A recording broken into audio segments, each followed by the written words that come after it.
Jolanta klausia, jūsų nuomonė dėl Landsbergio, mūsų anūko skliausteliuose, rėkimo dėl karo, tai scenarius baimės palaikymo ir valdymo ir panašiai, o anūkas ruporas?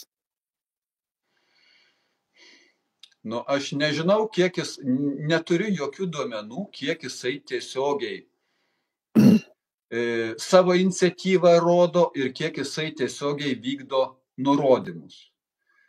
Manau, kad čia yra mišrus variantas ir atsakysiu globaliai. Aš nematau, kad Lietuva būtų, Lietuvos ši valdžia, lygiai taip pat kaip ir praėjusios kadencijos, Seimo kadencijos valdžia, kad jie būtų už Lietuvos valstybingumą, už Lietuvos savarankiškumą.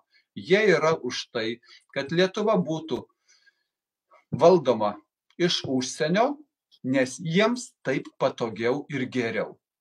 O aš šitoj vietoj sugrįžtu su Zigmu Vaišvila, pirmadienis išeis paskutinis mūsų straipsnis 5 apie Lietuvos nepriklausomybės atgavimą ir praradimą.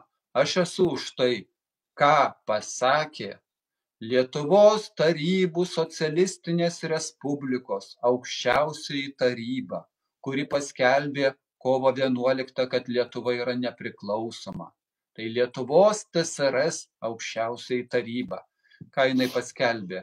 Paskelbė, kad nepriklausomybė yra vertė ir sąjūdis tada irgi sakė, Lietuva neutrali valstybė turi būti. O paskui mus tvarkingai visus pardavė. O dabar vykdo tvarkingai šeimininkų nurodymus ir sako, nu taigi mes nekalti, čia Briuselis taip liepia. Taip, o aš sakau, kalti esate ir vienas iš mūsų straipsnių kaip tik ir išaiškino, per 4 puslapius pakankamai išaiškinta yra, kaip Lietuva neteisėtai buvo įstumta į Europos Sąjungą ir atsisakyta mūsų nepriklausomybės. Ne pagal konstitucijos reikalavimus. Tai baigiau šitą temą.